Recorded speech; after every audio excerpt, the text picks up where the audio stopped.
نحمده ونستعينه ونستغفره ونؤمن به ونتوكل عليه ونعوذ بالله من شرور أنفسنا ومن سيئات أعمالنا من يهده الله فلا مضل له ومن يضلله فلا هادي له ونشهد أن لا إله إلا الله وحده لا شريك له ونشهد أن محمدا عبده ورسوله أما بعد فأعوذ بالله من الشيطان الرجيم بسم الله الرحمن الرحيم ما كان محمدا أبا أحد من رجالكم ولكن رسول الله وخاتم النبيين إنه بكل شيء عليما يا أيها النبي إنا أرسلناك شاهدا ومبشرا ونذيرا وداعيا إلى الله بإذنه وسراجا منيرا قل إن كنتم تحبون الله فاتبعوني يحببكم الله ويغفر لكم ذنوبكم والله غفور رحيم لقد جاءكم رسول من أنفسكم عزيز عليه ما عنتم حريص عليكم بالمؤمنين رؤوف رحيم إن الله وملائكته يصلون على النبي يا أيها الذين آمنوا صلوا عليه وسلموا تسليما يا اللهم صل সকলে মহব্বতের সাথে মাওলানা মুহাম্মদ ওয়া আলা আলি সাইয়্যিদিনা মাওলানা মুহাম্মদ আল্লাহুম্মা সাল্লি আলা সাইয়্যিদিনা মাওলানা মুহাম্মদ ওয়া আলা আলি সাইয়্যিদিনা মাওলানা মুহাম্মদ আরব দেশের কুরাইশ বংশে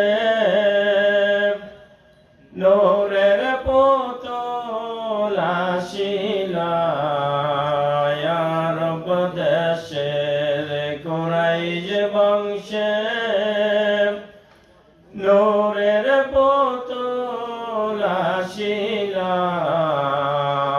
লক্ষ লক্ষ আশিকানের এশকের আগুন জ্বালাইলা আল্লাহুম্মা সাল্লি সকলে মহব্বতের সাথে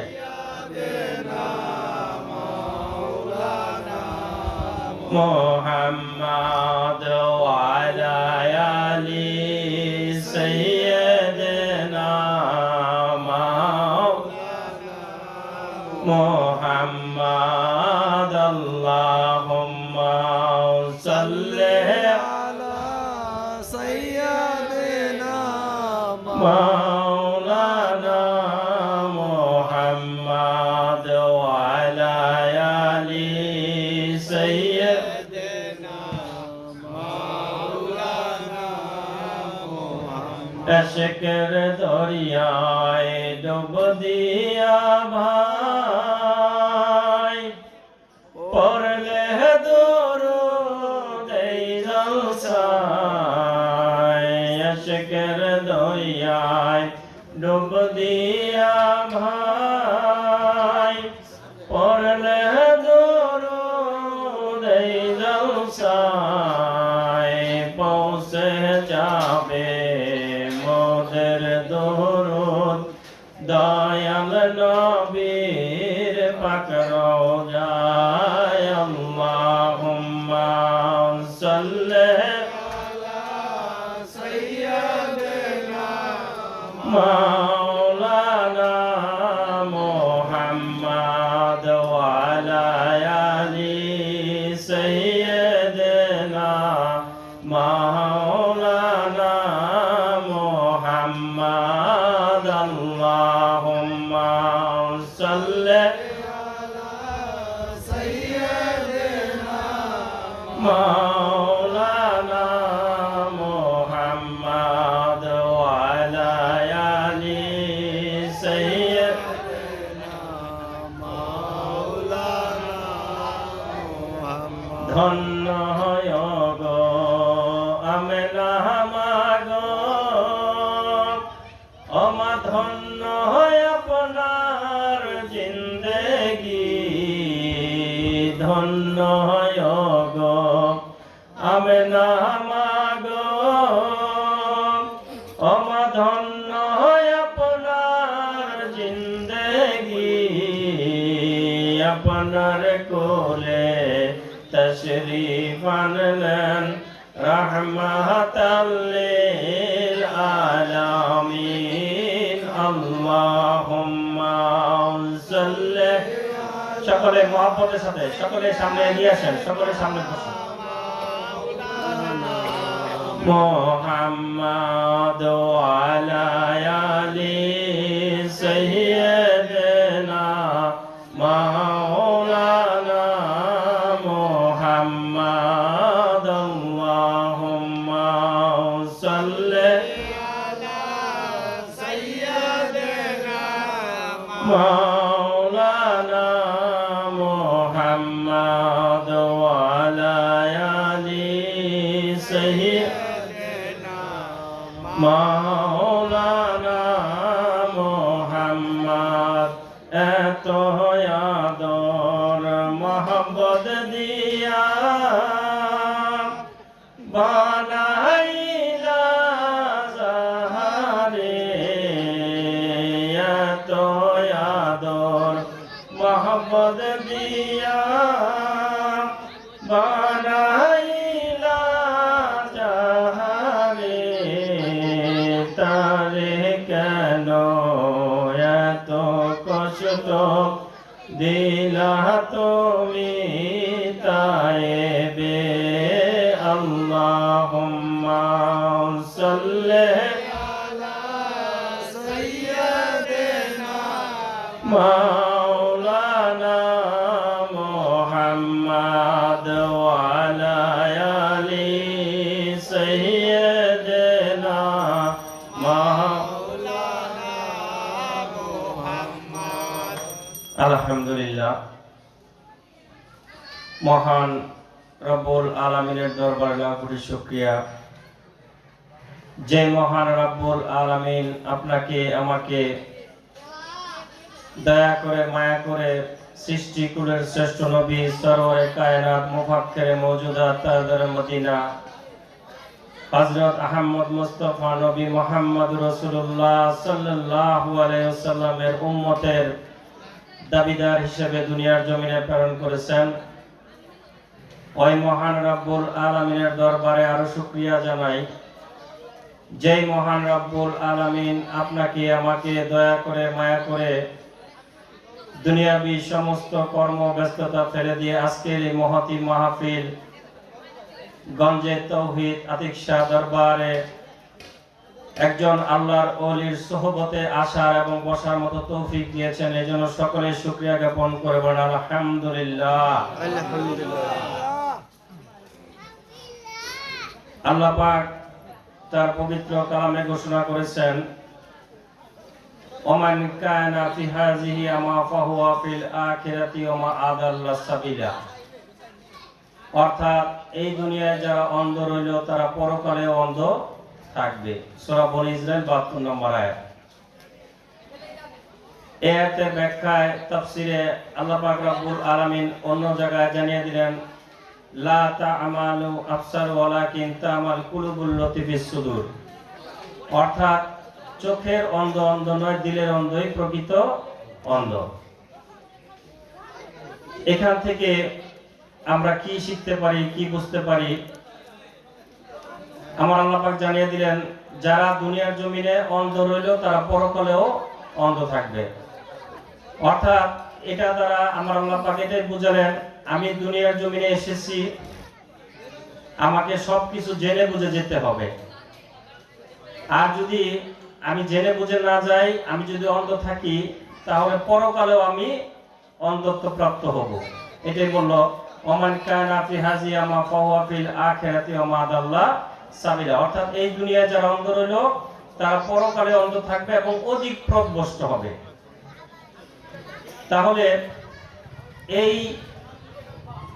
জানার জন্য, নিজকে চেনার জন্য, নিজকে বোঝার জন্য আমাদের ইসলামের যে বিষয়গুলো রয়েছে, কালেমা, নামাজ, রোজা, হজ, যাকাত, ইসলামের যে 5টি স্তম্ভ এবং কোরআন, হাদিস, নবী, রাসূল, প্রত্যেকটা বিষয় আমাদেরকে ইলম অর্জন করে যেতে হবে। এর হাকিকি দিক জানতে হবে। শরীয়ত, তরিকত, হাকিকত, মারফত ও হেদানিয়াত, আমাদের পঞ্চবিদ্যায় আমাদেরকে বিদ্বান হতে হবে। না হলে শুধু খালি একটা বিদ্যায় যদি আমরা বিদ্বান হই, তাহলে আমাদের পরিপূর্ণ জ্ঞানী হলাম না। কারণ পরিপূর্ণ জ্ঞানী সেই যে নাকি পঞ্চবিদ্যা বিদ্যান, যার মধ্যে শরীয়তি বিদ্যা আছে, তরিকত বিদ্যা আছে, হাকিকত বিদ্যা আছে, মারিফত ইলম রয়েছে। আর ওই পঞ্চবিদ্যার জ্ঞানী যিনি, তাকে আমার দয়াল নবী বলছেন আলেম।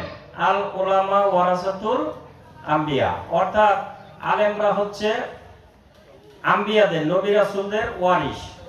ওয়ারিস মানে আমি আলমগীর হোসেন, আমার বিষয় সম্পত্তি যা আছে পৈতৃক সূত্রে আমার ছেলে ওয়ারিস হবে।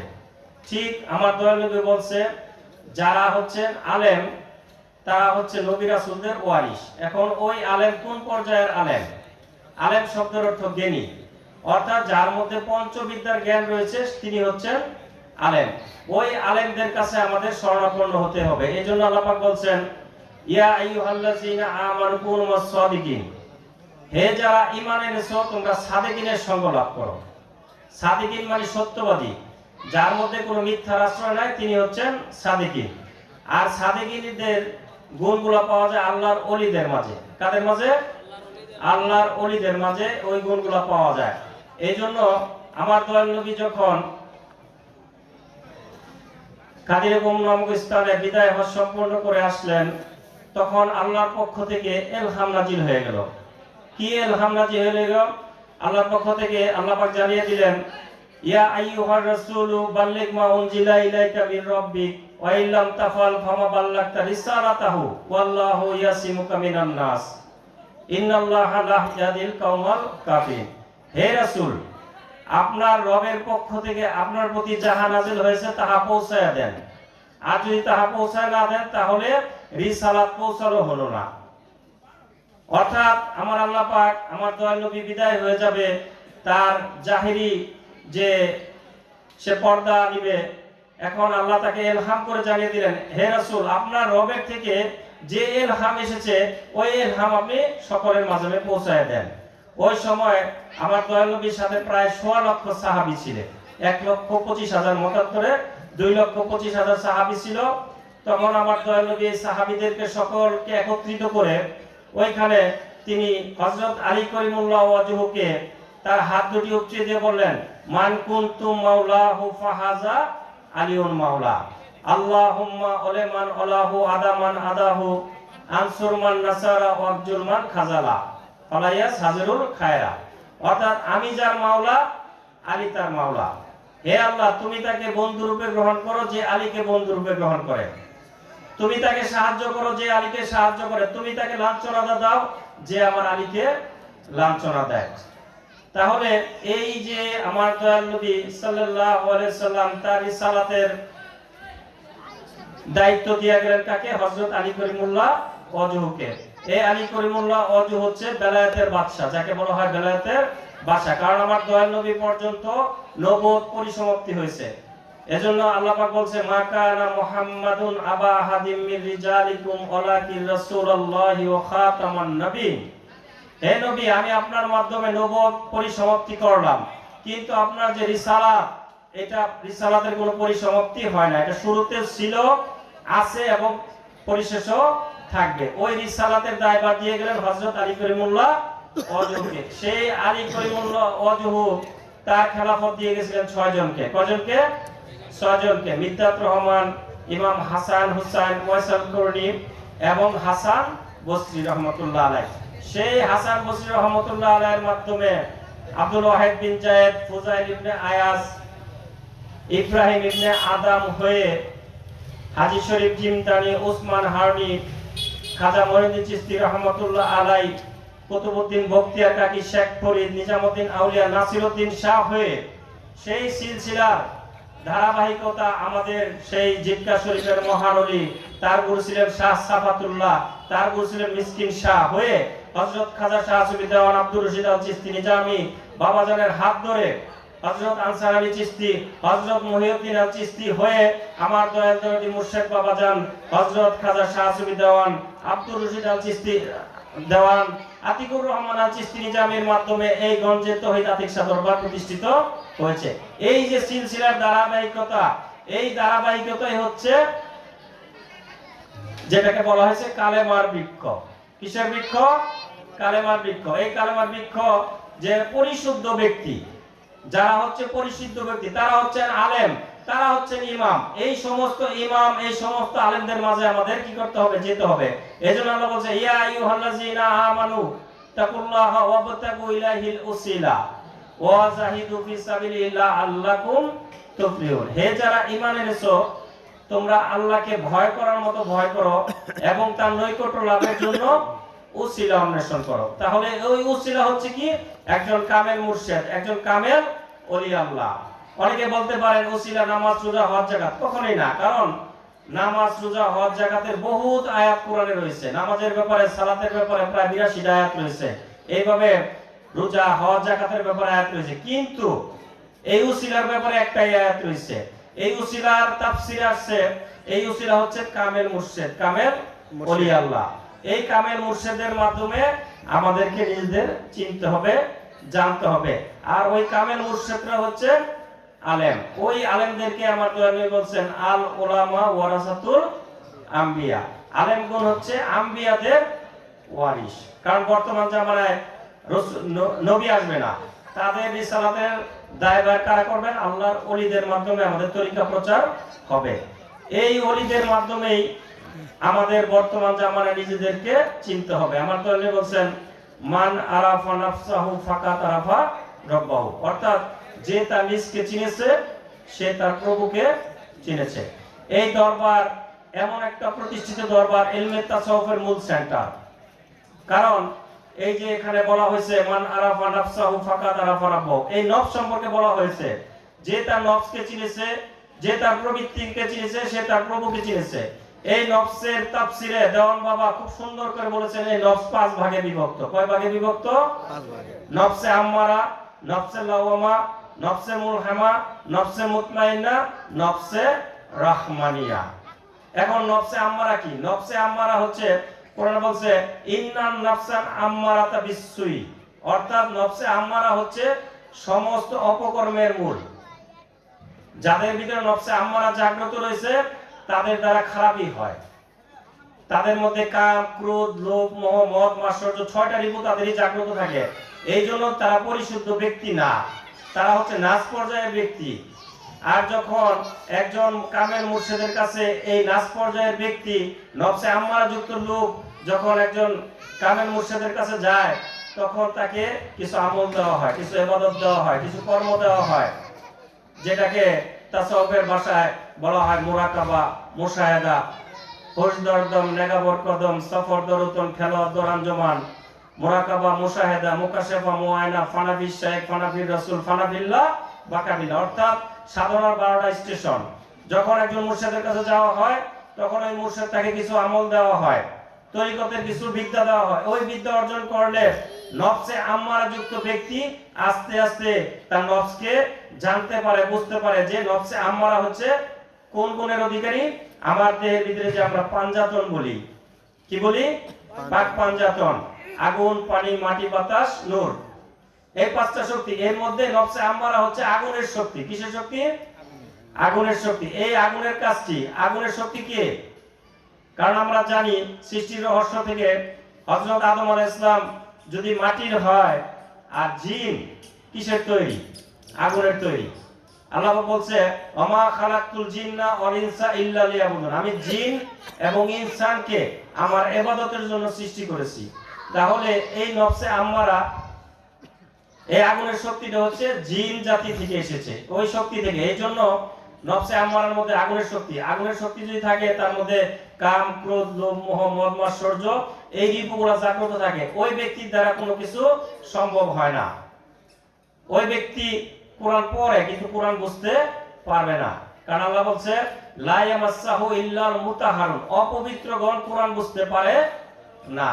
আমরা জানি সূরা ওয়াকিয়ার 77, 78 এবং 79 নম্বর আয়াতে বলা হয়েছে ইন্নাহু লা কুরআনুল কারীম ফি কিতাবিম মাকনুন লা ইয়ামাসসাহু ইল্লাল মুতাহহারুন, নিশ্চয়ই এই কোরআন মহিমান্বিত এবং সম্মানিত কোরআন, এবং এই কোরআন রয়েছে গুপ্ত কিতাবের মধ্যে, এবং যারা অপবিত্র তারা তা স্পর্শ করতে পারে না। লা ইয়ামাসসাহু ইল্লাল মুতাহহারুন, অর্থাৎ অপবিত্র ব্যক্তির মধ্যে কোরআনের জ্ঞান প্রবেশ করবে না। তারা কোরআন পড়বে কিন্তু কোরআনের জ্ঞান তার মধ্যে প্রবেশ করবে না। এই জন্য যখন একজন মুর্শিদের কাছে যাওয়া হয়, তখন তাকে কিছু সাধন ভজন দেওয়া হয়, ওইগুলা করে তরিকতের আমল দেওয়া হয়, ওইগুলা করে সে নফসে আম্মারাকে দমন করে নফসে লাওয়ামায় পৌঁছায়। কোথায় পৌঁছায়? নফসে লাওয়ামায়, মানে যুদ্ধরত নফস। সে তখন একটা খারাপ কাজ করতে গেলে তার চিন্তা হয় আমি যে খারাপ কাজটা করছি এটা করা আমার ঠিক হয় না, নফসের সাথে যুদ্ধ করা শুরু করছে। আমার তো এমনি বলছে সাহাবীদের নিয়ে যখন বিভিন্ন যুদ্ধে, উহুদের যুদ্ধ, বদরের যুদ্ধ, খন্দকের যুদ্ধ, বিভিন্ন যুদ্ধে যেতেন, তখন যুদ্ধ থেকে ফিরে এসে দয়ালু বলছেন যে আমরা ছোট জিহাদ করে আসলাম, এখন আমাদের সামনে বড় জিহাদ সামনে রয়েছে, আমরা যেন বড় জিহাদের জন্য প্রস্তুত হয়ে যাই। তখন সাহাবীরা জিজ্ঞাসা করলো ইয়া রাসূলুল্লাহ, ইয়া হাবিবাল্লাহ, জিহাদে আকবর মানে বড় জিহাদ কি? যে যুদ্ধ করে আসছি এটা হচ্ছে জিহাদে আসগর, আর আমাদের সামনে যেটা রয়েছে এটা হচ্ছে জিহাদে আকবর, ওই জিহাদে আকবর কি? তখন দয়ালু বললেন জিহাদে আকবর হচ্ছে যে নফসের বিরুদ্ধে যুদ্ধ করা। কিসের বিরুদ্ধে? নফসের বিরুদ্ধে যুদ্ধ করা। কারণ যুদ্ধের ময়দানে আমি যার সাথে যুদ্ধ করব তাকে সশরীরে দেখা যাচ্ছে, তার সাথে আমি যুদ্ধ করতে পারবো অস্ত্র দিয়ে, কিন্তু আমার এই যে কালবের ভিতরে, দিলের ভিতরে আশ-শাইতানু জাসিমুন আলা কালবে ইবনে আদামা ফাইজা যাকারাল্লাহ খানাসা ওয়া ইজা গাফালা ওয়াসওয়াসা, অর্থাৎ আদম সন্তানের দিলে শয়তান বাস করে। যারা আল্লাহ জিকির করে শয়তান তখন ভাগিয়া যায়, আবার যখন সে জিকির থেকে গাফল হয় শয়তান তাকে ওয়াসওয়াসা দেয়। তার মানে ওই যে নফসে আম্মারার কাজ। এই জন্য নফসে আম্মাকে কি করতে হবে? বিরত রাখতে হবে। বিরত রাখা নফসে লাওয়ামায় আমাদের পৌঁছতে হবে। তখন নফসে লাওয়ামায় যখন যুদ্ধ করব, নফস থেকে আমরা যুদ্ধ করতে থাকবো, এক পর্যায়ে ওই নফস যখন পরাজিত হয়ে যাবে তখন আমরা পৌঁছায় যাব নফসে মুতমাইন্না। কোথায়? নফসে মুতমাইন্না। এই নফসে মুতমাইন্না সম্পর্কে আমার আল্লাহ পাক বলছেন ইয়া আইয়াতুহান নাফসুল মুতমাইন্না তিরজি ইলা রাব্বিকি রাদিয়াতাম মারদিয়া ফাদখুলি ফি ইবাদি ওয়াদখুলি জান্নাতি। হে প্রশান্ত চিত্ত নফসে মুতমাইন্না, প্রশান্ত চিত্ত আত্মা, তুমি দাসদের দলভুক্ত হয়ে জান্নাতে প্রবেশ করে। সকলে বলেন সুবহানাল্লাহ। অর্থাৎ নফসে মুতমাইন্না প্রাপ্ত ব্যক্তি সে জান্নাতি। এটা আল্লাহ পাক কি দিলেন, জানিয়ে দিলেন, এর নগদে, এটা বাকি কিছু না। এই জন্য আল্লাহ বলছে ওমান কানা ফি হাজিয়া মা ফাহুয়া ফিল আখিরাতি আমা আদাল্লাহ সাবিলা। এই দুনিয়া যারা অন্ধ হলো তারা পরকালে অন্ধ থাকবে। তার মানে আমার এই দুনিয়া থেকে আমার এইগুলা কি করতে হবে, প্রাপ্ত হতে হবে। যখন নফসে মুতমাইন্না প্রাপ্ত হইয়া সে আরো ঊর্ধ্ব স্তরে চলে যায়, তখন তার মধ্যে হয় নফসে ওয়াহিদ, নফসে রহমানি, অর্থাৎ সে আল্লাহর সাথে লয় প্রাপ্ত ব্যক্তি হয়ে যায়। বলেন সুবহানাল্লাহ। আমার দয়াল নবী সাল্লাল্লাহু আলাইহি ওয়াসাল্লাম সাহাবাদের নিয়ে বসে আছেন, তখন ইলহাম আসলো যে সাহাবী দয়াল নবী জিজ্ঞাসা করলো, হে সাহাবারা, আল্লাহকে তোমরা কতটুকু ভালোবাসো, কতটুকু মহব্বত করো? সাহাবারা বলল, আমরা আল্লাহকে অনেক ভালোবাসি, মহব্বত করি। তখন আল্লাহ পাক সূরা আল ইমরানের 31 নম্বর আয়াত নাযিল করে দিলেন ওহী ইলহামের মাধ্যমে, কুল ইন কুনতুম তুহিব্বুনাল্লাহ ফাত্তাবিউনি ইউহিব্বুকুমুল্লাহ ওয়া ইয়াগফির লাকুম যুনুবাকুম আল্লাহু গাফুরুর রহিম। হে নবী, আপনি আপনার উম্মতদেরকে বলে দেন, যারা আমি আল্লাহকে ভালোবাসে বলতেছে তারা যেন আপনাকে ভালোবাসে। আমি আল্লাহ তাদেরকে ভালোবাসবো, তাদের জীবন জিন্দেগীর সমস্ত গুনাহ খাতা মাফ করে দেব। বলেন সুবহানাল্লাহ।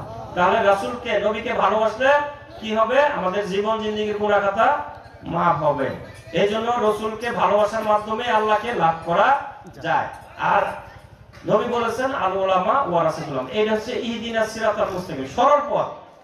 যেই সরল পথের সংখ্যা আমার দয়াল নবী বলে গেছেন, মানে আল্লাহকে পাইতে হলে রাসূলকে ভালোবাসতে হবে, আর রাসূলকে ভালোবাসতে হলে রাসূলের যারা ওয়ারিস তারা এই মাধ্যমে হয়ে যাবে। তাহলে এই যে নফসে রহমানি, তারা হচ্ছে লয়প্রাপ্ত ব্যক্তি, অর্থাৎ আল্লাহর সাথে তারা দিদার হয়ে গেছে।